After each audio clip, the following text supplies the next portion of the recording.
इन बच्चों, अपना स्कूल वाले चैनल में आपका स्वागत है। आज हम क्लास 8th में सब्जेक्ट साइंस में डिस्कस करेंगे चैप्टर 12th, जो कि नाम है चैप्टर का साउंड। तो देखिए दोस्तों, अगर आपने चैनल को सब्सक्राइब नहीं किया तो सब्सक्राइब कीजिए। अगर आपको वीडियो अच्छी लगे तो इसको लाइक और शेयर जरूर कीजिए। आइए स्टार्ट करते हैं हमारा चैप्टर साउंड। तो देखिए, हम एक ऐसे वर्ल्ड में रह रहे हैं जहाँ पे जो कि फुल ऑफ साउंड्स है, जहाँ साउंड्स बहुत ज़्यादा है। तो जो साउंड है और म्यूजिक है वो रेगुलर पार्ट है हमारी डेली एक्सपीरियंस का, जिसको हम सेंस करते हैं। तो देखिए, हम जो साउंड हियर करते हैं वो कई सोर्सेज से हम साउंड को क्या है एक्सपीरियंस करते हैं। जैसे कि ह्यूमंस की साउंड सुनते हैं हम, पक्षियों की साउंड सुनते हैं, एनिमल्स की सुनते हैं, गाड़ियों की व्हीकल्स की सुनते हैं, मशीनों की साउंड, टेलीविजन सेट्स की, म्यूजिक सिस्टम्स की एंड सो ऑन। तो हम कई तरह की साउंड्स को सुनते हैं। तो देखिए, भी कम्युनिकेट करते हैं एक दूसरे से बोलकर। तो जो बोलते हैं उसको हम सुनते हैं, फिर इस रिकॉर्डिंग हम अपना स्पीक करते हैं। तो साउंड जो है, ध्वनि जो है, वो एक सचमुच में एक बहुत ही इंपॉर्टेंट रोल प्ले करती है हमारी लाइफ में। तो देखिए, इसमें एक एक्टिविटी है, get up early in the morning. जल्दी सुबह उठकर एक लिस्ट बनाइए साउंड्स की, जो आप हियर करते हैं सराउंडिंग से, अपने आसपास से। और देखिए, इसमें से कौन सी आपको प्लेजेंट में अच्छी लगती हैं, और कुछ ऐसी साउंड्स भी है क्या जो आपको अच्छी नहीं लगती। तो ये एक्टिविटी है डिफरेंशिएट करने के लिए कि कौन सी साउंड्स अच्छी हैं, कौन सी नहीं है, जो आप डेली सुनते हैं। तो ये चैप्टर की तरफ चलते हैं। जो साइंस है, साइंस क्या मानती है कि साउंड एक इंटीग्रल, एक बहुत ज़रूरी और एसेंशियल हमारा पार्ट है हमारे नेचर का। ये बहुत इंपॉर्टेंट है समझने के लिए वेरियस फीचर्स एंड प्रॉपर्टीज़ को। तो देखिए, जो बेसिक कंसेप्ट है यहाँ पे साउंड का, वो क्या है, इस चैप्टर में क्या जानेंगे कि causes of generation of sound, कि साउंड कैसे जनरेट हो रही है, क्या कारणों से, और रीज़न क्या है डिफरेंस इन साउंड, कि साउंड डिफरेंट डिफरेंट तरह की अलग अलग सोर्स से क्यों आती है। सब चीज़ों से साउंड एक सी क्यों नहीं आती, ये हम इस चैप्टर में पढ़ेंगे। और पढ़ेंगे हम क्या, कि प्रोपोगेट, ये जो ट्रैवल कैसे करती है, मूव कैसे करती है एक प्लेस से दूसरे प्लेस में, सॉलिड्स में कैसे करती है, लिक्विड्स में कैसे करती है, गैसेज में कैसे करती है, और बाकी क्या है हमारा मैकेनिज्म क्या है, हम साउंड को ईयर से सुनते कैसे हैं। तो इन्हीं बेसिक कंसेप्ट्स की बात करेंगे। तो शुरू करते हैं पहले साउंड्स एंड वाइब्रेशंस। तो देखिए, साउंड क्या है, जैसी साउंड की बात आती है हमें लगता है कि हम जैसे जो जो सुनते हैं कानों से, उसको हम साउंड कहते हैं। तो साउंड क्या है, एक तरह की एनर्जी है जो प्रोड्यूस होती है हमारे कानों में, जो कि हम सुनते हैं। तो देखिए, सभी हम फैमिलियर हैं इस बात से, बिल्कुल वाकिफ़ हैं कि डिफरेंट फॉर्म्स है एनर्जी की। जैसे मैकेनिकल एनर्जी होगी, हीट एनर्जी होगी एंड सो ऑन, बहुत सारी एनर्जीज़ हैं। तो देखिए, हमें ये भी पता है एक फॉर्म जो एनर्जी की है उसको हम दूसरी फॉर्म में कन्वर्ट करते हैं। मीन्स एनर्जी को ना ही हम प्रोड्यूस कर सकते हैं और ना ही हम इसको डिस्ट्रॉय कर सकते हैं, बल्कि एक फॉर्म से दूसरी फॉर्म में इसको कन्वर्ट कर सकते हैं। तो देखिए, जब हम क्लैपिंग करते हैं, अपने हैंड से क्लैपिंग करते हैं, तो एक साउंड प्रोड्यूस होती है। तो देखिए, लेट अस पॉज़, रुकिए और देखिए, सोचिए इसके बारे में, ये कौन सी फॉर्म एनर्जी की, कि क्या हमने कोई साउंड प्रोड्यूस की। तो देखिए, हम बात करेंगे, अब क्या जानेंगे कि प्रोड्यूस करते हो साउंड स्ट्राइकिंग करने से, शेकिंग करने से, ब्लोइंग मीन आवाज़ फूंक मारने से, या रबिंग किसी चीज़ को रबिंग करने से, या किसी चीज़ को तोड़ने से, खींचने से, किसी ऑब्जेक्ट को डिफरेंट तरह के। तो देखिए, क्लोज लुक अगर ध्यान से देखें इन सिचुएशंस को, तो हमें क्या दिखता है कि सभी के सभी केसेस में एक्चुअली क्या है, एक या दूसरा ऑब्जेक्ट है, एक या दो ऑब्जेक्ट है जो वाइब्रेशंस प्रोड्यूस कर रहे हैं। और ये वाइब्रेशन ही क्या कर रही हैं, साउंड को प्रोड्यूस कर रही है। मीन्स वाइब्रेशन जो है वो साउंड में बदल रही हैं, जिसके कारण हमें साउंड सुनती है। तो देखिए, वेन एवर जब भी कोई सोर्स है वो प्रोड्यूस करता है साउंड, तो इट मीन्स क्या है, वहाँ पे कुछ वाइब्रेशंस हैं, कुछ वाइब्रेशंस के कारण ही वो साउंड को प्रोड्यूस करता है। तो इसलिए हम क्या सोचते हैं कि जो वाइब्रेशंस हैं वही एक बेसिक कारण है जिसके कारण जो साउंड है हमें सुनती है। तो देखिए, कुछ एक्टिविटीज ऐसी बात को बताने के लिए कि वाइब्रेशन के कारण ही साउंड सुनती है। तो फर्स्ट एक्टिविटी में, इसमें सेकंड एक्टिविटी क्या है, देखिए, ये जो इंस्ट्रूमेंट पकड़ रखे इस आदमी ने, ये है एक तारा। तो देखिए, ये सिंपल सा एक इंस्ट्रूमेंट है जिसमें एक स्ट्रिंग लगाई हुई है यहाँ पे, जिसको ये बजाएगा, इसको मूव करेगा इस स्टिक को, तो उससे क्या होगा कि ये इसमें से एक साउंड प्रोड्यूस होगी। तो देखिए, वायर जो है वो वाइब्रेट होगी, तो वाइब्रेट होने से एक म्यूजिकल साउंड मिलती है। तो इट मीन जो स्किल्ड म्यूजिशियंस होता है, जो स्किल्ड बंदा है इस काम में, वो क्या करेगा, इसको वाइब्रेट करेगा स्ट्रिंग को बॉ की हेल्प से इसके। तो उससे क्या एक प्रोड्यूस होगी लवली म्यूजिक की या सॉन्ग की। तो मीन्स क्या है, वाइब्रेशन के कारण ही साउंड प्रोड्यूस हो रही है इस एक्टिविटी में। नेक्स्ट एक्टिविटी है हमारे पास कि डफली वाले की बात करते हैं। डफली है जी, इस पे देखिए वो हैंड्स को हिट कर रहा है, तो देखिए यहाँ पे कुछ हमने पार्टिकल्स रख रखे हैं। तो देखिए जैसे ही वो इसको हिट कर रहा है तो साथ ही साथ ये पार्टिकल्स उछल रहे हैं, ऊपर नीचे जा रहे हैं। तो इसका मतलब क्या है कि यहाँ पे वाइब्रेशंस हो रही हैं, जिसके कारण हम क्या हैं, हियर कर रहे हैं साउंड को। तो वाइब्रेशन के बाद ही साउंड प्रोड्यूस होती है। तो थर्ड केस लेते हैं। देखिए इस बच्चे के पास एक ये टिन का कैन है, उसने एक साइड से उसको कट कर लिया, कट करके इसके ऊपर एक बैलून चढ़ा दिया और इसको रबड़ से टाइट कर दिया। अब देखिए डाउन साइड क्या है, अब ये यहाँ पे होल है। तो दूसरे बच्चे ने क्या किया, जहाँ से ब्लो की हवा, तो ब्लो करने से क्या हुआ, इसके ऊपर जो चावल के ग्रेन्स थे या कोई छोटी मोटी कोई हमने पेपर रखा हुआ था, तो वो क्या है, जैसे ये बच्चा चिल्लाया, जब उसने आवाज़ मारी, तो ये वाइब्रेशन के कारण ये जो चावल के पीसीस थे, ग्रेन्स थे, ये वाइब्रेट होने शुरू हो गए। तो इससे क्या पता लगता है कि जो साउंड है वो वाइब्रेशन के कारण प्रोड्यूस होती है। पहले वाइब्रेशन होती है, फिर साउंड होती है। तो ये सिंपल एक्टिविटी से हमें क्या रियलाइज हो गया, क्या पता लग गया कि जो बेसिक कॉज है साउंड का, साउंड किस लिए पैदा होती है, वाइब्रेशन के कारण पैदा होती है। तो ये बात करते वाइब्रेशंस हैं। तो देखिए प्रीवियस क्लासेस में हमने पढ़ा था वाइब्रेशंस के बारे में कि वाइब्रेशंस क्या हैं, टू एंड फ्रो या इस तरह से आगे मूव करती हैं एक ऑब्जेक्ट से दूसरे ऑब्जेक्ट में। तो ये क्या है, जो वाइब्रेशंस हैं ये भी सोर्स हैं स्मॉल की या ज़्यादा की। कई बार हम वाइब्रेशंस को डिटेक्ट कर सकते हैं, कई बार हम पॉसिबल नहीं होता इनको डिटेक्ट करना। तो वाइब्रेशन जो क्या है वो इनको इजीली हम सी नहीं कर सकते। जो कि ड्रम्स प्रोड्यूस करते हैं, जब कोई बेल बजती है, जब कोई गिटार बजाता है, तो वाइब्रेशंस को हम देख नहीं सकते। तो देखिए जी एक एक्टिविटी है इसमें, इसमें क्या है, इंस्ट्रूमेंट दिखा रखे हैं, इसमें बता रखे हैं कि वाइब्रेटिंग पार्ट कौन सा है। तो इसमें देखिए वाइब्रेटिंग पार्ट, इसमें देखिए फ्लूट है, ये इसमें देखिए ये गिटार की जो वायर्स हैं, इसमें ड्रम्स का जो अपर पोर्शन है जो टाइट कर रखा है। ये जलते रंग में ये देखिए कोलियाँ सी हैं जो वाइब्रेट करती हैं। सितार में अगेन एक वायर है, और हारमोनियम में देखिए ये जो यहाँ पे भी स्टिक सी लगी होती है, यहाँ पे जो प्रोड्यूस करती हैं साउंड को। संतूर में भी देखिए इस तरह ये जो तो वायर सी लगा रही है, ये प्रोड्यूस करती है। तो इस तरह से हमने इनको पता करना है भी प्रोड्यूस किससे हो रही है, ये वाइब्रेशन से हो रही है। तो देखिए साउंड्स प्रोड्यूस बाय ह्यूमंस की बात करते हैं कि ह्यूमन बींग्स भी प्रोड्यूस करते हैं साउंड। तो मीन साउंड प्रोड्यूस करने से क्या होता है, पहले वाइब्रेशन होती है, तो हम भी वाइब्रेट करते हैं कहीं ना कहीं, जिसके कारण साउंड प्रोड्यूस होती है। तो बात करते हैं ह्यूमन बॉडी की, तो हम सबको क्या है, शौक है सुनने का साउंड, अपने फैमिली मेम्बर्स की, फ्रेंड्स की, नेबरर मीन्स गुआंढियों की, और ग्रेट सिंगर्स की, चाहे वो अभी हैं, चाहे वो प्रेजेंट हैं, चाहे पास्ट में थे। तो देखिए हम लोग कैसे प्रोड्यूस करते हैं साउंड, तो क्या वाइब्रेट करता है हमारी बॉडी में, जिसके कारण हर हर कोई साउंड प्रोड्यूस करता है, हम साउंड सुनते हैं एक दूसरे की। तो इसी सिस्टम को समझने के लिए देखिए इस डायग्राम में देखिए, जो हमारा ये वॉइस बॉक्स है, जो विंड पाइप है, जो पाइप हमें ब्रीथ करती है, हम लंग्स में ब्रीथ करते हैं, इसके बीच में एक पॉइंट है जी, इसको कहते हैं हम वॉइस बॉक्स। इस वॉइस बॉक्स में क्या है, वोकल कॉर्ड्स होते हैं जो ओपन होते हैं और क्लोज होते हैं। तो मीन्स ये ओपन हो जाएंगे, जहाँ ये क्लोज होने से ये इनकी जगह जो है बीच की कम हो जाएगी। तो जैसी लंग्स से हमारी हवा आ रही है, वो क्या कर रही है, जब ये खुले हुए हैं, ओपन हुए हैं, तो कम आवाज़ करेगी। जब जैसे थोड़े से कम खुले हुए हैं तो थोड़ी ज़्यादा आवाज़ करेगी। तो इससे क्या है, वाइब्रेशन प्रोड्यूस होती है। तो जैसे देखिए ये जो बॉक्स ये स्ट्रेच किए जाते हैं नैरो गैप में, तो एयर जैसी पास करती है इनमें से, कौन सी एयर, जो लंग्स द्वारा भेजी जाती है।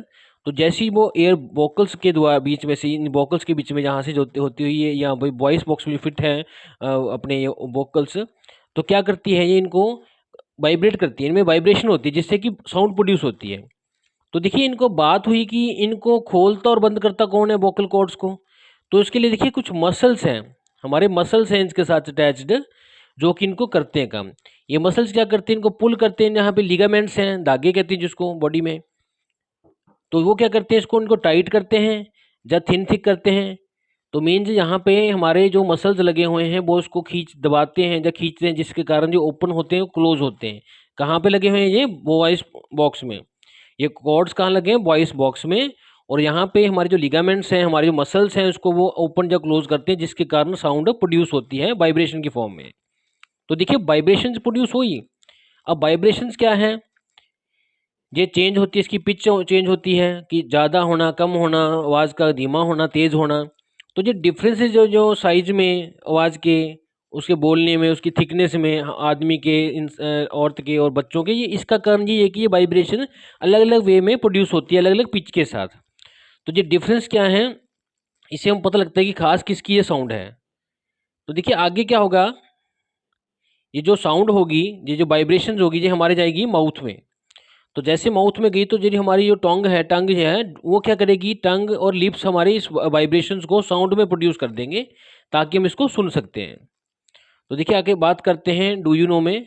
तो जो वाइब्रेशन जो प्रोड्यूस करता है हमारा वोकल कॉर्ड, वो कन्वर्ट की जाती है स्पीच में, किसके द्वारा, हमारी टंग के द्वारा, जीभ के द्वारा, हमारे नाक के द्वारा और लिप्स के द्वारा। तो जो क्या है, एक मीनिंगफुल स्पीच बन जाती है जिसका कोई मतलब निकलता है। तो देखिए सिंपल सा कंसेप्ट है, ये जो लंग्स में से एयर गई, ये विंड पाइप में से जैसे फ्लो हुई, तो देखिए जो हमारे वॉइस बॉक्स में से पास होगी ये, क्योंकि वॉइस बॉक्स विंड पाइप के बीच में फिट है। इसमें क्या है, वोकल कॉर्ड्स हैं जिसको कि हमारे जो मसल्स हैं वो ओपन या क्लोज करते हैं, जिसके कारण हमारी आवाज़ हर इंसान की अलग अलग होती है। हम आवाज़ से पहचान लेते हुए किसकी आवाज़ है, जी हर एक अलग आवाज़ है, क्योंकि उसमें मसल्स का कॉन्ट्रैक्शन और जो एक्सपेंशन उसके कारण जो कॉर्ड्स ओपन क्लोज होते रहते हैं। अब यहाँ पे जो वाइब्रेशन प्रोड्यूस हुई थी वो जहाँ पर आके टंग में हमारी लिप्स की हेल्प से, टंग की हेल्प से, नोज की हेल्प से एक मीनिंगफुल साउंड में प्रोड्यूस हो जाती हैं। इस तरह से हमारे बॉडी में वाइब्रेशन होती है और साउंड प्रोड्यूस होती है। तो देखिए बात करते हैं sound produced by animals. Animals में कैसे प्रोड्यूस होती है। तो देखिए हमारी अर्थ पे बहुत सारी वैरायटी के वर्ड्स और एनिमल्स हैं जो रहते हैं। तो यहाँ इनकी एंडलेस वैरायटीज़ हैं साउंड की, ये इतनी तरह की साउंड्स प्रोड्यूस करते हैं कि इनका कोई एंड ही नहीं है, बहुत तरह की। तो देखिए इनमें से कुछ साउंड्स होती हैं हमें प्लेजेंट होती है, अच्छी लगती हैं, जबकि कुछ साउंड्स ऐसी प्रोड्यूस होती हैं जो कि हमें अच्छी नहीं लगती।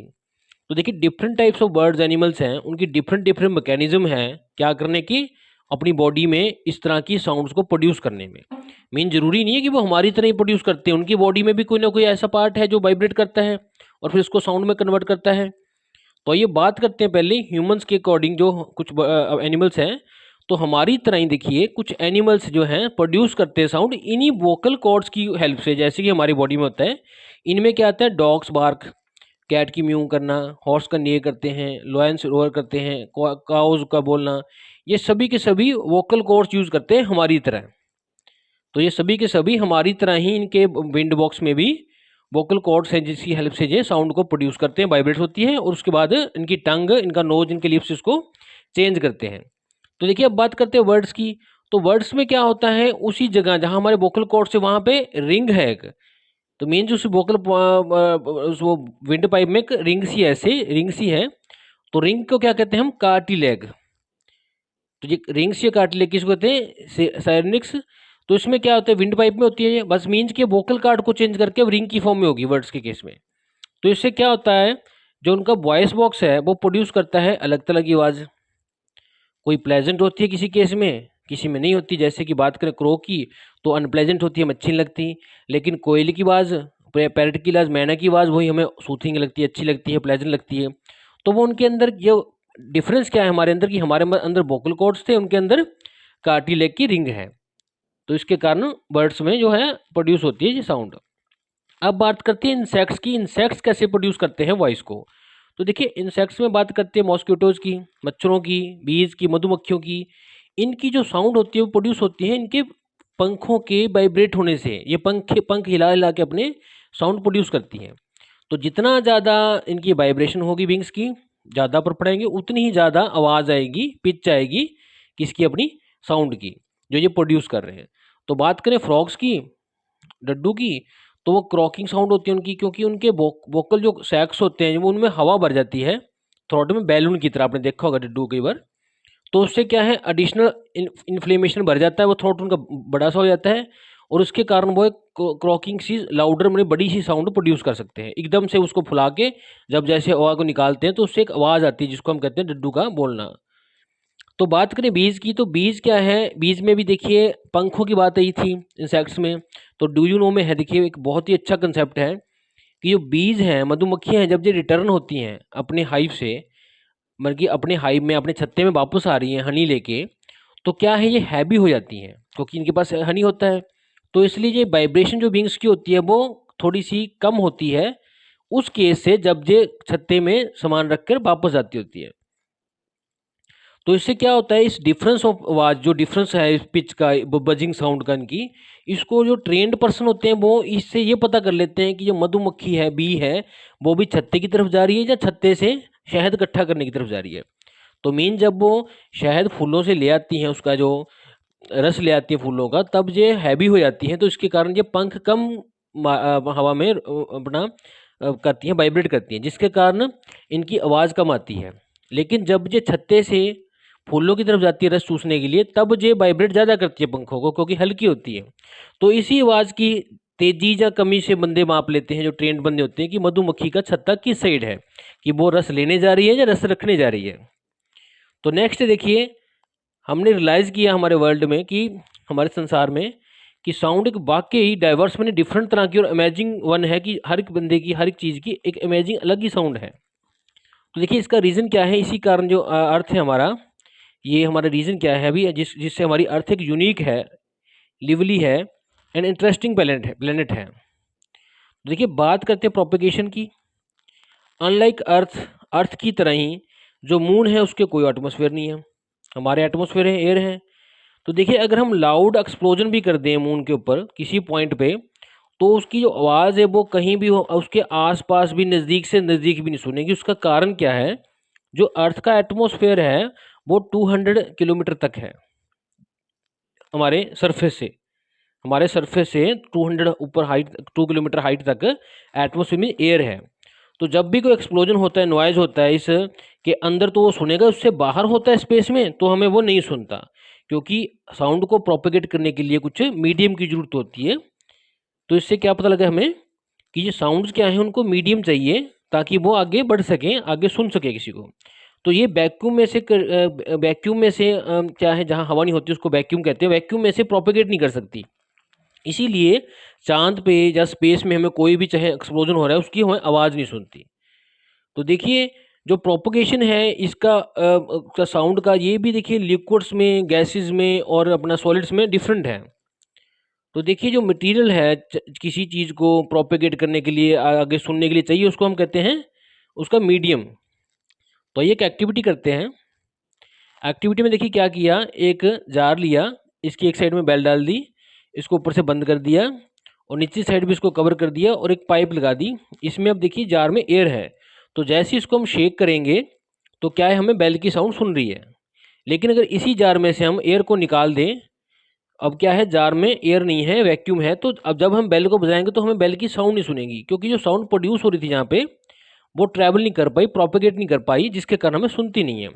तो साउंड को प्रोपेगेट करने के लिए कुछ मीडियम चाहिए होता है, चाहे वो गैसियस हो, चाहे लिक्विड हो, चाहे वो सॉलिड हो। तो इस एक्टिविटी से हमें ये पता लगता है कि हम जो साउंड सुन रहे हैं बेल की, वो एयर में सुन रहे हैं और एयर के बिना वो ट्रैवल नहीं कर सकती। तो इससे ये पता लगता है कि जो साउंड है वो गैसेज में से ट्रैवल करती है, एयर में से ट्रैवल करती है। तो देखिए बात करें सॉलिड लिक्विड की, तो जैसे कि गैसेज में साउंड जो प्रोपेगेट कर सकती है, इसी तरह लिक्विड्स में और सॉलिड्स में भी जाती है ये। लेकिन जो इसका प्रोपेगेशन है वो लिक्विड्स में ज़्यादा तेज़ी से है एज़ कम्पेयर टू गैसेज में, और सबसे ज़्यादा जो इसकी स्पीड है प्रोपेगेट करने की वो सॉलिड्स में है। तो सॉलिड्स मटेरियल में सबसे ज़्यादा स्पीड पे जाएगी, लिक्विड्स में थोड़ा सा और कम पे, और गैसेस में और कम, और वैक्यूम में तो जाएगी नहीं, बंद ही हो जाएगी, आवाज़ सुनेगी नहीं। तो देखिए ये एक्टिविटी है 7th। इसमें क्या है, एक बच्चा टब में पत्थर की आवाज़ सुन रहा है, तो उसको लग रहा है कि जो पत्थर बाहर था उसकी साउंड कम आ रही थी, लेकिन पानी में उसको ज़्यादा सुन रही है इस तरह, क्योंकि इसकी स्पीड बढ़ गई मीडियम में। नेक्स्ट बात करते हैं स्पीड ऑफ साउंड की, डू यू नो में।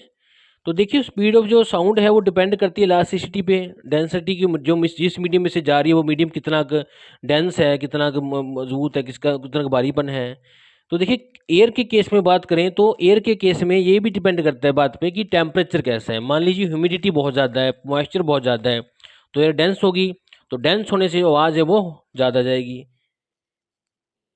तो इस तरह देखिए बात करते हैं एक्टिविटी की। इस एक्टिविटी में क्या किया, एक साइड पे ये देखिए एक रॉड है लंबी सी एल्यूमिनियम की, एक साइड से आदमी इसको हिट कर रहा है, तो दूसरी साइड से बच्चा सुन रहा है। लेकिन जो साइड वाला जो बच्चा बैठा है ये इसको सुन नहीं पा रहा है। इसका रीज़न क्या है, कि जो मीडियम में से, जो मीडियम है उसमें से प्रोपेगेट कर रही है, तो उसके कारण ये इस मीडियम में से जा रही है, तो इसको ये बच्चे को सुन नहीं रही, क्योंकि इसमें ये इस मीडियम में से इसका फ्लो हो रहा है। तो इसकी मीन्स इस साउंड को प्रोपेगेट करने के लिए कोई मीडियम चाहिए होता है। तो देखिए जो साइंटिस्ट हैं वो अब तक मीर करने में काबुल हुए हैं किसको, साउंड को, एयर में से। तो देखिए वाटर में से भी।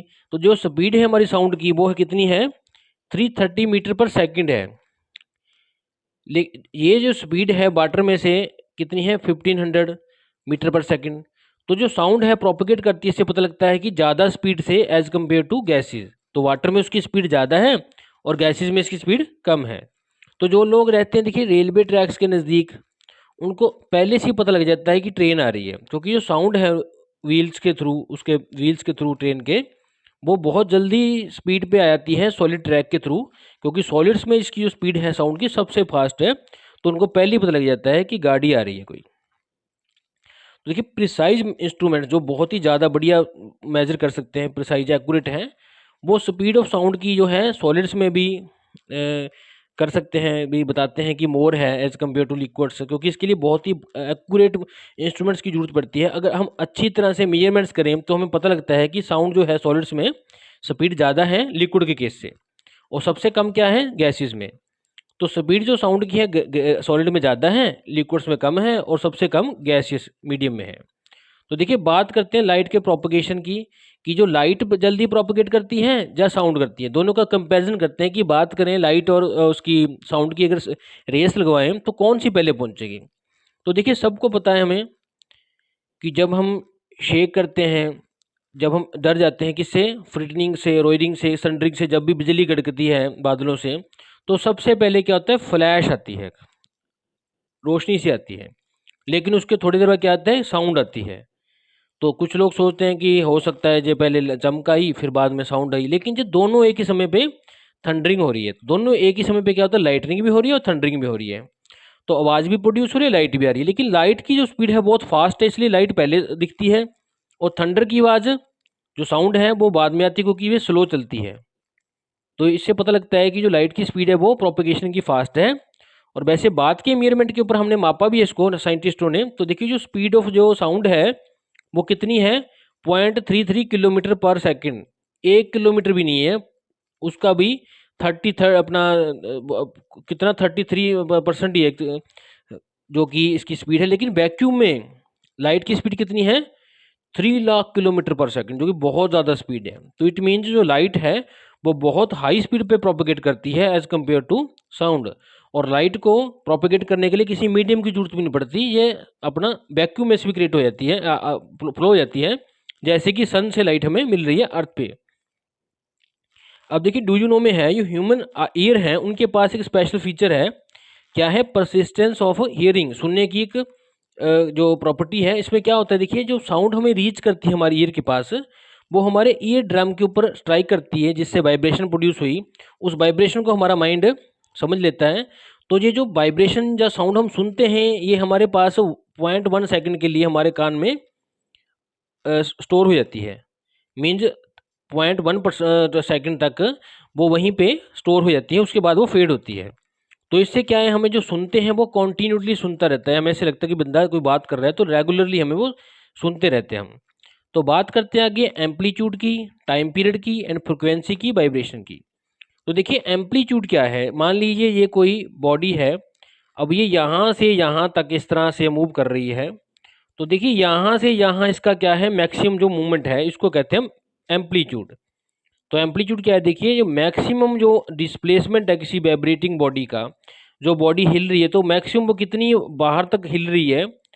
जैसे एक बात करें पेंडुलम के केस में, तो पेंडुलम देखिए यहाँ से आके,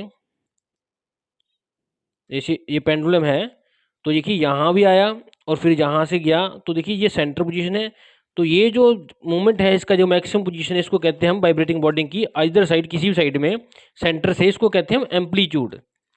इसको क्या कहते हैं, एम्पलीट्यूड। तो ये सेंटर है, सेंटर से इस तरफ कितना कितना गया, ये भी एम्पलीट्यूड है, इधर कितना गया किसी भी साइड मान लीजिए, वो है इसका एम्पलीट्यूड। नेक्स्ट बात करते हैं हम इसके टाइम पीरियड की। तो कितना टाइम लेता है ये, मीन्स अब ये पेंडुलम यहाँ से दोबारा सेंटर में जाएगा, फिर दोबारा इधर जाएगा, फिर दोबारा से इधर आएगा रिटर्न जहाँ से शुरू हुआ था। इस पूरे साइकिल को वो कितने टाइम में कन्वर्ट करता है, इसको कहते हैं हम टाइम पीरियड। अब बात आती है फ्रिक्वेंसी की। तो फ्रिक्वेंसी क्या है, कितने बार वो ये साइकिल को अपना कंप्लीट करता है, उसको कहते हैं एक सेकंड में, उसको कहते हैं हम फ्रिक्वेंसी। तो बॉडी कितने बार बार बार बार बार बार बार वो साइकिल्स कितने कंप्लीट कर देगी एक सेकंड में, उसको कहते हैं अपन फ्रिक्वेंसी। तो देखिए एम्पलीट्यूड पता लग गया। मीन्स एक बॉडी सेंटर से कितनी की बाहर की तरफ डेविएट होगी वाइब्रेट करते हुए, एम्पलीट्यूड है। और टाइम पीरियड क्या है, एक साइकिल पूरा करने में जहाँ से शुरू हुई थी वहाँ पे दोबारा आने में कितना टाइम लेते, उसको टाइम पीरियड कह दिया। और फ्रीक्वेंसी क्या होगी, कितने साइकिल्स कन्वर्ट करेगी, अपना पूरे करेगी एक मिनट में, एक सेकंड में, उसको कहते हैं फ्रीक्वेंसी। तो ये देखिए जो हमारा एम्पलीट्यूड है, जो डिस्टेंस है एक तरह की, इसको मीटर में मापते हैं। जो हमारा टाइम पीरियड था जो कि टाइम की फॉर्म में, उसको सेकंड में मापते हैं। जो फ्रीक्वेंसी है अभी कितने साइकिल्स कितने सेकंड में किए, उसको हम हर्ट्ज में मापते हैं। ये इसकी यूनिट्स हैं तीनों की। अब देखिए फ्रीक्वेंसी किसके इक्वल होगी, नंबर ऑफ वाइब्रेशंस, मीन्स कि जितने कितने साइकिल पर टाइम पीरियड सेकंड के हिसाब से किए हैं, उसको कहते हैं हम हर्ट्ज मीन फ्रीक्वेंसी। ये इसका फॉर्मूला हो गया। तो इसमें हमें दो चीजें पता है, तो तीसरी अपने आप आ जाएगी। अब बात करते हैं लाउडनेस की और पिच ऑफ द साउंड। तो देखिए जो एम्पलीट्यूड है, एम्पलीट्यूड में डिस्प्लेसमेंट, वाइब्रेशन करने में कितनी ज़्यादा वाइब्रेट कर रही है, कम वाइब्रेट कर रही है या ज़्यादा कर रही है। तो ये जो लाउडनेस है, इससे पता लगता है कितनी की आवाज़ लाउड है, मीन तेज है। तो देखिए जितना ज़्यादा एम्पलीट्यूड होगा उतनी ही ज़्यादा साउंड प्रोड्यूस होगी, लाउड होगी। मीन्स कोई बॉडी अगर इतना वाइब्रेट कर रही है तो कम प्रोड्यूस करे साउंड, लेकिन ज़्यादा वाइब्रेट करेगी जितना, उतना ही ज़्यादा उसका लाउडनेस होगी, आवाज़ होगी। तो देखिए इस बात को चेक करने के लिए क्या कर सकते हैं हम, सिंपल सा एक्सपेरिमेंट है। एक ड्रम लीजिए, अब ड्रम को बीट करिए आहिस्ता आहिस्ता, तो देखिए कम वाइब्रेशन प्रोड्यूस होगी तो कम हमें आवाज़ सुनेगी। उसी ड्रम को थोड़ा सा और ज़्यादा जोर से हम स्ट्राइक करेंगे, स्टिक करेंगे स्टिक से, तो क्या है, ज़्यादा साउंड प्रोड्यूस होगी। तो मीन जितनी ज़्यादा वाइब्रेशन की वो एम्पलीट्यूड होगा उतनी ही ज़्यादा वो लाउड हो जाएगी। कम वाइब्रेशन हो रही है तो कम होगी। ड्रम को आहिस्ता आहिस्ता पीट रहे हैं तो कम प्रोड्यूस होगी, ज़्यादा करेंगे तो ज़्यादा होगी। तो इससे क्या है, लाउडनेस पता लगती है हमें उसकी। सेकंड है पिच। पिच क्या है कि आवाज़ कितनी पतली है या कितनी मोटी है। तो देखिए पिच क्या है, फ्रिक्वेंसी पे डिपेंड है भी कितने एक साइकिल वो एक सेकंड में प्रोड्यूस करती है। तो अगर फ्रिक्वेंसी ज़्यादा होगी, जैसे कि बच्चों के केस में और औरतों के केस में होता है, जो पिच होती है, जो फ्रिक्वेंसी होती है उसकी बहुत जल्दी होती है। जल्दी कब होगी, जब एम्पलीट्यूड कम होगा, तभी वो जल्दी जल्दी से ज़्यादा साइकिल प्रोड्यूस कर ली। देखिए एक चीज़ है सेंटर से इतनी दूर जाकर वापस आ रही है, तो सीधी सी बात है इसकी फ्रिक्वेंसी कम होगी। और एक बॉडी थोड़ी सी कम एम्पलीट्यूड वाली है, वो जल्दी जल्दी वापस आएगी, मीन्स उसकी फ्रिक्वेंसी ज़्यादा होगी। तो फ्रिक्वेंसी जितनी ज़्यादा होगी उतनी ही जो उसकी पिच है वो हायर होगी, तो उतनी ही आवाज़ क्या है, शरीर में पतली होगी, जैसे कि वुमेन्स के केस में, चाइल्ड के केस में होती है। और जितनी फ्रिक्वेंसी कम होगी, फ्रिक्वेंसी कम होगी, जब एम्पलीट्यूड ज़्यादा होगा तो बॉडी ज़्यादा टाइम लेगी आने में, तो ज़्यादा टाइम मीन ज़्यादा फ्रिक्वेंसी वो कम होगी, मीन्स वो साइकिल्स कम कंप्लीट करेगी सेकंड के हिसाब से। तो मतलब कि low pitch means low frequency means flat sound. तो आगे बात करते हैं, देखिए लाउडनेस की ऊपरी बात है, इसको हम मेयर करते हैं बेल में, डेसिबल में। तो देखिए नॉर्मल जो ब्रीथ करते हैं हम उस टाइम ये होती है इक्वल टू ऑलमोस्ट 10 डेसिबल। और जब सॉफ्ट विस्पर करते हैं तो इतनी होती है। नॉर्मल कन्वर्सेशन में ये 60 होती है। एवरेज फैक्ट्री नॉइज में ये 80 होती है। और लार्ज ऑर्केस्ट्रा जो आवाज़ होती है उसमें 98 होती है। लेकिन एरोप्लेन्स की साउंड होती है 150 डेसिबल। इसको ये मापा गया है साउंड को भी कितनी वो उसकी लाउडनेस है, इसको मापने की यूनिट है। तो देखिए एक एक्टिविटी है इसी बेस पे, एक बच्चा है वो साइकिल को स्टैंड लगा के उसके जो स्पाइक्स है उसके साथ एक स्ट्रिंग को, एक डंडी को लगा रहे हैं, स्टिक को। तो जब वो स्पीड स्लो थी तो देखिए आवाज़ थोड़ी सी लाउड आ रही है, भारी आ रही है। लेकिन जैसे ही उसको फास्ट कर देता है, भाई वाइब्रेशन ज़्यादा बढ़ गई, पिच ज़्यादा बढ़ गई, तो उससे क्या है उसकी जो आवाज़ थी वो थोड़ी सी पतली हो गई। तो ये पतला होना भारी होना आवाज़ का इस पे पड़ता है डिपेंड, पिच पे, उसकी वाइब्रेशन की फ्रिक्वेंसी पे। तो देखिए नेक्स्ट बात करते हैं ऑडिबल साउंड्स की और इनऑडिबल साउंड्स की। ऑडिबल्स मीन जो सुन सकते हैं, ये ऑडिबल्स जो नहीं सुन सकते। तो देखिए ड्रम को बीट कर रहे हैं हम,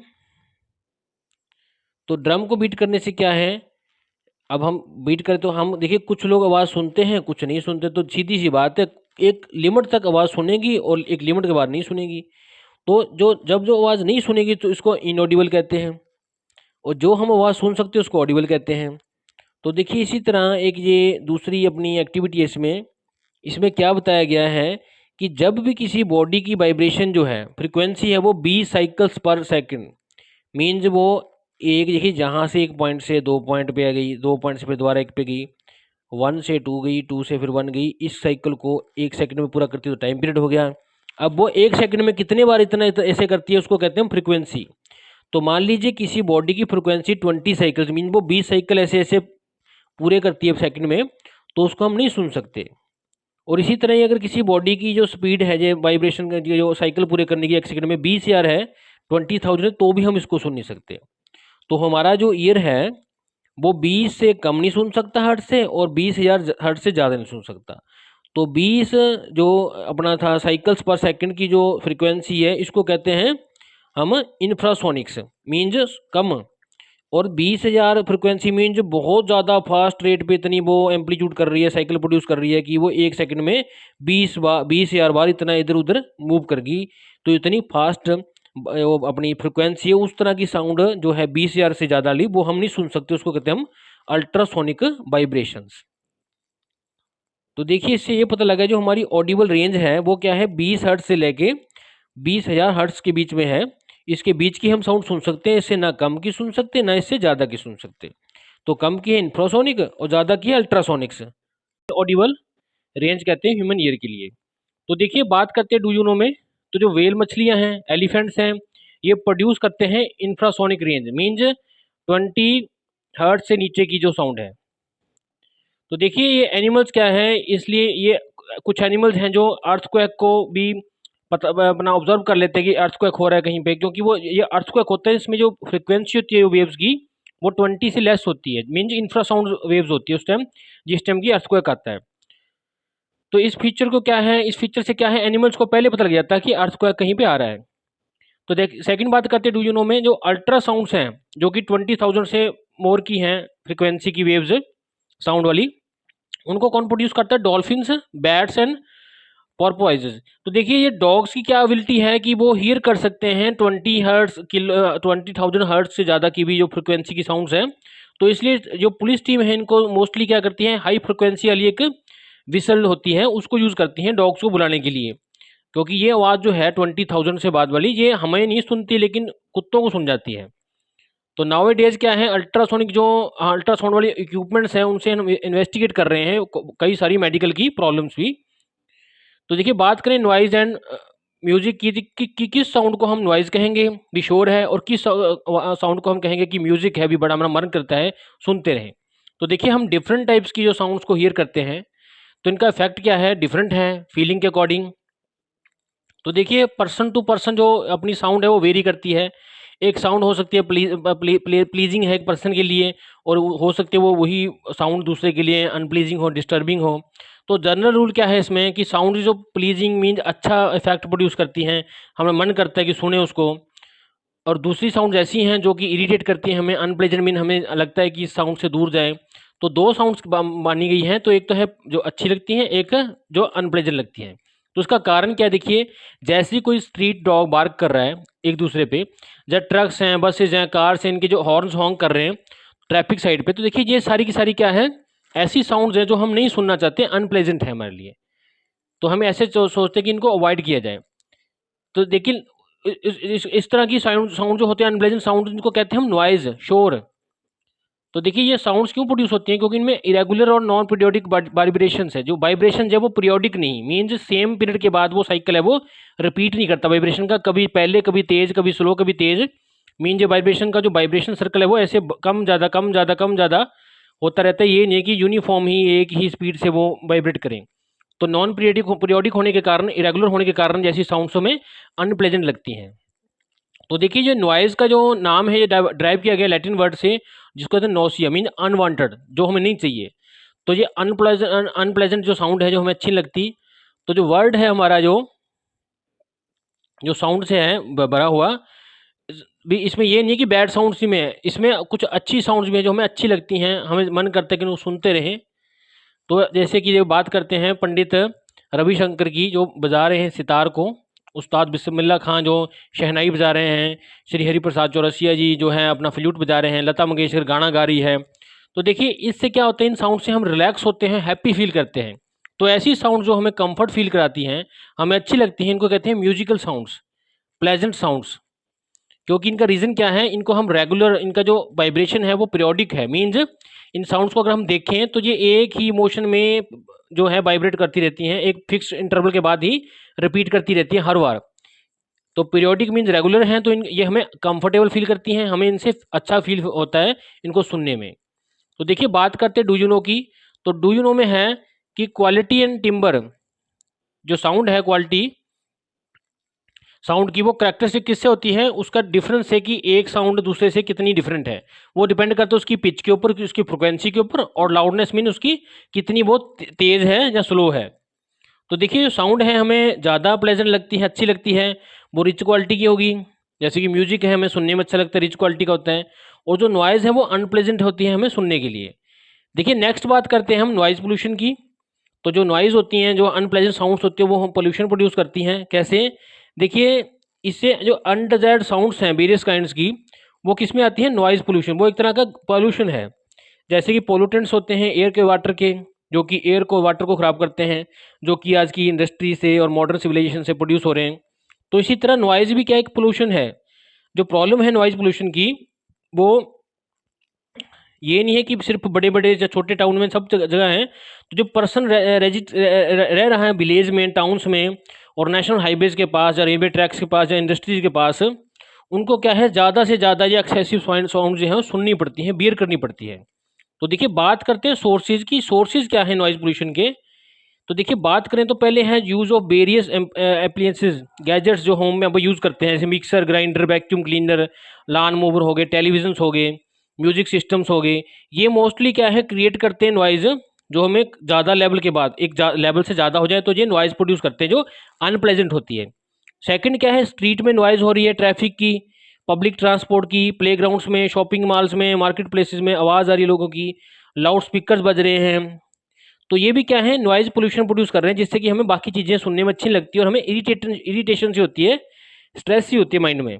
तो स्मॉल फैक्ट्रीज हैं, लार्ज फैक्ट्रीज हैं, कंस्ट्रक्शन इक्विपमेंट्स हैं, ये भी हमें अनप्लेजेंट साउंड प्रोड्यूस करते हैं, जिनकी जो लाउडनेस होती है वो हाई लेवल की होती है, इसलिए क्योंकि ये कई तरह की मशीनों से प्रोड्यूस होती हैं। तो फोर्थ रीजन क्या है नॉइज पोल्यूशन का, कि लॉट्स ऑफ अदर सोर्स भी है नॉइज पोल्यूशन के, जो हमें इग्नोर करने चाहिए। कि क्योंकि ये नॉइज़ है इनसे आती है, ड्रिपिंग टैप से टूटी चलती सी टिप टिप चलती रहती है, क्लॉक्स की सोचो टिक टिक टिक, कूलर्स की आवाज़ है, ये डिस्टर्ब कर सकती है, हमें इरिटेट कर सकती है। तो ये पिक्चर में देखिए कुछ साउंड्स बता रखी है जो अनप्लेजेंट है। ये मशीन, ये मिक्सर ग्राइंडर से दिखा रखी है, ये ट्रैफिक जाम से, ये स्पीकर्स हैं जो मंदिर में, मस्जिद में कहीं हो सकते हैं, या किसी और इंस्टीट्यूट में, ये फैक्ट्रीज की बात दिखा रखी है। तो देखिए बात करते हैं, इसको नॉइज पोल्यूशन कहते हैं, रीजन पता लगे, लेकिन इसके इफेक्ट्स क्या है हमारी हेल्थ पे, कि ये क्या नुकसान करती है। तो देखिए जब ज़्यादा आवाज़ हमारा कान सुनता है तो हमें काफ़ी ज़्यादा बैड इफेक्ट्स होते हैं इसके। तो देखिए एक्सेसिव जो नॉइज़ है, अगर उसमें हम प्रेजेंस रहेंगे हमारे आसपास बहुत ज़्यादा साउंड होगी, तो ये इससे हमारे हेल्थ प्रॉब्लम्स हो सकती हैं।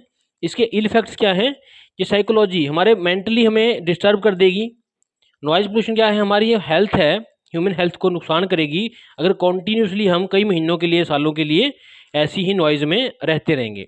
तो इफेक्ट्स की बात करते हैं डिटेल में। तो सबसे जो इमीडिएट इफेक्ट क्या है, हमारी मेंटल हेल्थ, दिमागी तौर पे हमें ये थोड़ा सा वीक कर देगी, इफेक्ट कर देगी। हम जंपी से बन जाएंगे, फ्रस्ट्रेशन में आ जाएंगे, गुस्सा आना शुरू हो जाएगा, कंसंट्रेशन नहीं होगी हमारी माइंड की, किसी चीज़ में हमारा मन नहीं लगेगा। सेकंड क्या है, नॉइज पोल्यूशन से क्या है, हमारा ह्यूमन हार्ट को भी इफेक्ट होता है। इससे क्या है, हमें नींद कम आएगी, टेंशन होगी, नर्वसनेस होगी, डिक्रीज इन हमारी याद करने की शक्ति कम हो जाएगी, इमोशनल बिहेवियर्स में फ़र्क पड़ेगा। उसके बाद थर्ड क्या है इम्पैक्ट इसका, नॉइज़ पोल्यूशन का हमारी बॉडी पे, कि हमें हियरिंग, सुनने में प्रॉब्लम आ जाएंगी। शॉर्ट टर्म की बात करें तो नॉइज़ पोल्यूशन क्या है, टेम्परेरी डिफरेंस करता है, बोला कर देगा थोड़े टाइम के लिए। लेकिन लॉन्ग टाइम के लिए अगर हम इसके अंदर रहेंगे, इसके प्रेजेंस में रहेंगे, तो क्या है, हमारे जो ईयर्स है उनकी ये जो शक्ति है, कैपेबिलिटी है सुनने की, उसको ये डैमेज कर देगा। तो देखिए अब हमने ये समझ लिया कि नॉइज़ पोल्यूशन कैसे होता है, उससे क्या नुकसान होते हैं। अब बात करते हैं इसको कैसे फिर लिमिट में लाया जाए। तो देखिए लिमिट में लाने के लिए क्या करना है, इसको, ये डिफ़िकल्ट है बिल्कुल ही नॉइज़ को एलिमिनेट करना, ख़त्म करना, लेकिन हम इसको रिड्यूस कर सकते हैं कुछ अमाउंट तक, इसके हार्मफुल, ताकि जो फैक्ट्स हैं वो कम हो जाएँ। तो देखिए हमें क्या करना है, साइलेंसिंग डिवाइसेज यूज़ करनी है, एयरक्राफ्ट इंजन में, ट्रांसपोर्ट व्हीकल्स में, इंडस्ट्री मशीन्स में। तो जो साइलेंसर क्या होंगे, उसकी जो आवाज़ है उसको कम कर देंगे। तो हमें ज़रूरत है रिस्ट्रिक्ट करना, रोकना या बैन करना या स्लो करना, किसको, लाउड स्पीकर्स को, एम्पलीफायर्स को, जो पब्लिक प्लेसेस पे यूज़ करते हैं, या डिफरेंट जो इंडस्ट्रियल यूनिट्स हैं, उनको क्या है, हमें रेजिडेंशियल एरिया से दूर सेटअप करना चाहिए। बाकी हमें देखिए इसको रिड्यूस करने के लिए प्लांटेशन करना चाहिए ट्रीज़ का, रोड साइड के लोग, ताकि वो, क्योंकि ये क्या करते हैं, साउंड को अब्जॉर्ब कर लेते हैं। तो ये सिंपल प्रिकॉशंस हैं जिससे हम मिनिमाइज कर सकते हैं हार्मफुल इफेक्ट्स को अपनी नॉइज़ के, जो कि हमारे कानों में ख़राब करते हैं। और हमें ऐसी जगहों पे रहना चाहिए जो नॉइज़ी प्लेस से, लोकेशन से जितनी हो सके दूर हों। नेक्स्ट बात करते हैं हियरिंग इम्पेयरमेंट की। जो लोगों को सुनता नहीं, उनको हम कैसे ठीक कर सकते हैं, उनके डिफेक्ट्स। तो देखिए, जो टोटल हियरिंग इम्पेयरमेंट है, एक रेयर फैक्ट है, रेयर डिफेक्ट है, एक खास बात है कि किसी को सुनता नहीं हो। तो हो सकता है वो उसके बर्थ से हो, उसके जन्म से हो। तो पार्शियल डिसेबिलिटी क्या होती है भी, डिजीज़ के कारण है, किसी इंजरी के कारण है, किसी एज के, किसी पर्टिकुलर एज लेवल पे, ऐसे ओल्ड एज में होता है। तो देखिए, लर्निंग द साइन लैंग्वेज सीख के हम कम्युनिकेट कर सकते हैं उन लोगों से जो सुन नहीं पाते। तो टेक्नोलॉजिकली कुछ हियरिंग इम्पेयर्ड डिवाइसेस भी हैं ऐसी, जिससे पॉसिबल हो सका है कि पर्सन जो है दूसरे की जो लाइफ है उसकी क्वालिटी को इम्प्रूव कर सकता है। तो देखिए, ये साइन लैंग्वेज की बात करें तो ये साइन लैंग्वेज है, इसमें देखिए इसका मतलब ए है, इस तरह हैंड का साइन से बी बनता है, इससे सी बनता है। तो हम इनकी हेल्प से भी एक ऐसे पर्सन से बात कर सकते हैं जो जिसको सुनता नहीं है। नेक्स्ट क्या है, देखिए इसमें डू यू नो में बात करें तो एक पार्शियल हियरिंग लॉस की बात करते हैं कि जैसे किसी को सुनना कम होगा तो उसको हियरिंग एड मीन ऐसी मशीन, ऐसी डिवाइस लगा सकते हैं कान पे, जो एक इलेक्ट्रॉनिक बैटरी ऑपरेटेड डिवाइस है। इसमें क्या है, जो साउंड रिसीव होगी एक माइक्रोफोन में, वो क्या करेगा, साउंड को इलेक्ट्रिकल सिग्नल्स में कन्वर्ट कर देगा। और जो सिग्नल्स को क्या है, एम्पलीफाई मीन स्पीकर की तरह एम्पलीफाई कर देगा हमारे कान के पास, जिससे जो आवाज़ स्लो आ रही थी वो भी हमें थोड़ी सी लाउड सुनेगी, जिससे हमें आराम से जो बंदा बात कर रहा है हमसे उसकी आवाज़ सुन जाएगी। कि मान लीजिए नॉर्मली हम बात कर रहे हैं किसी से और हमारा जो कान है उसकी क्षमता नहीं है सुनने की, तो हमें इस डिवाइस से क्या करेंगे, इसका माइक्रोफोन हमारी आवाज़ सुनेगा जो पर्सन बात कर रहा है, और उसको एम्पलीफाई करके इस लेवल पे ले जाएगा कि हमारे कानों में वही आवाज़ बढ़ के आ जाएगी। तो हमें ऐसे लगेगा बंदे को, दूसरे को, कि जैसे हम नॉर्मली सुन रहे हैं। तो thanks for watching this video.